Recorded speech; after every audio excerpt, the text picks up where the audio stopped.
आखिरकार यति नरसिंहानंद को पुलिस ने गिरफ्तार कर ही लिया। मुसलमानों के जनसंहार की बात करने वाला, महिलाओं को गाली देने वाला, माताओं पर अभद्र टिप्पणी करने वाला, पुलिस को गलियाने वाला और उनको धमकियां देने वाला यति आज सलाखों के पीछे पहुंच ही गया। योगी राज में ठाठ से नफरत फैलाने वाला ये महंत के वेश में बैठा बहरूपिया उत्तराखंड से गिरफ्तार किया गया। वहां भी बीजेपी की ही सरकार है और खातिरदारी वहां भी कम नहीं होती यति की।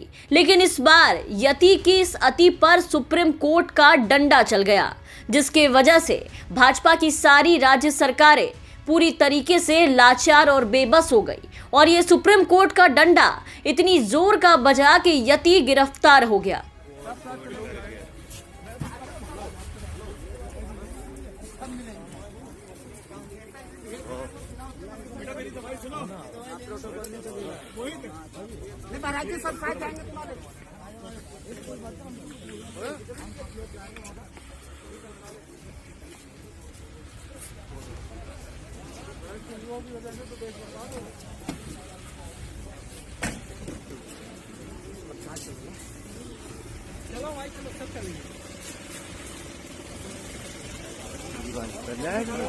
वीडियो बनाओ। कौन से थाने में जा रहे हैं पूछो ना। वीडियो बना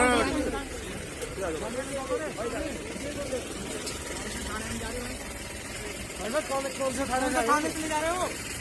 थाने का नाम तो पूछ लो। थाना कौन सा जा रही है?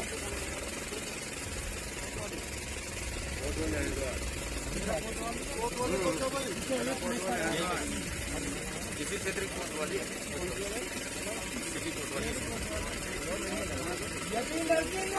संघर्ष करो, हम तुम्हारे साथ हैं।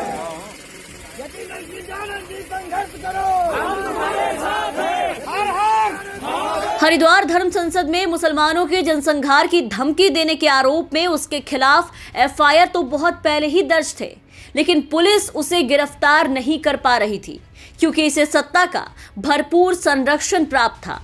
आपको बता दें कि सुप्रीम कोर्ट के हस्तक्षेप पर हरिद्वार धर्म संसद में नफरती भाषणों के मामले में ये दूसरी गिरफ्तारी है।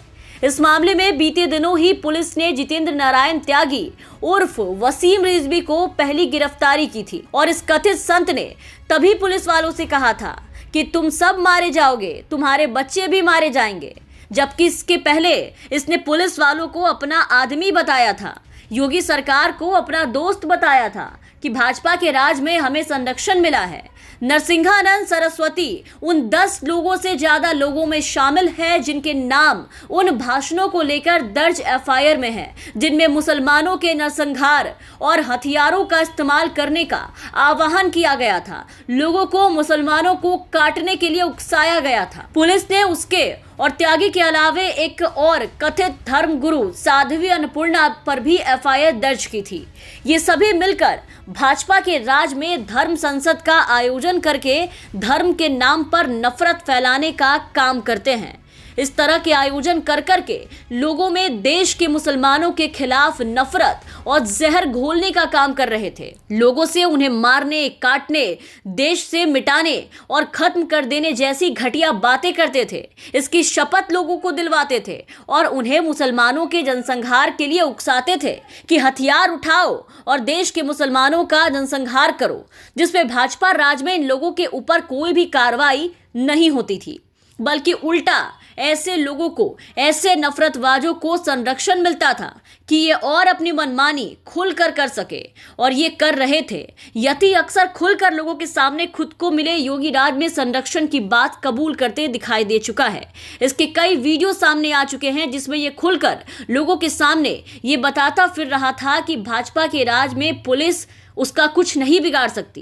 पुलिस अधिकारी खाकी उसके मुट्ठी और जेब में रहते हैं, क्योंकि योगी सरकार खुद पुलिस वालों को कहते हैं कि भैया महाराज पे कोई भी कार्रवाई मत करिए, इसलिए इस पे कोई भी कार्रवाई नहीं होती और इसे किसी का भी डर नहीं है। लेकिन तभी 1 महीने बाद इन सभी नफरतबाजों पर कार्रवाई हुई, जब मामला सुप्रीम कोर्ट तक पहुंचा।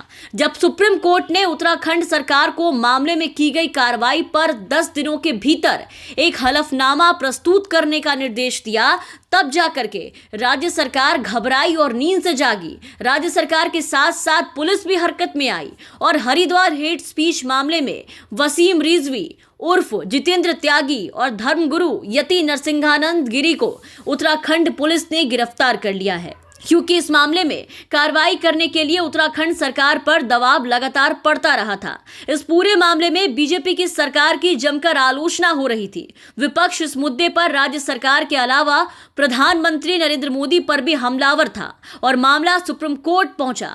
तब जाकर भाजपा के राज में ऐसे नफरतबाजों पर कुछ कार्रवाई संभव हो पाई। Bureau report, the VPN TV.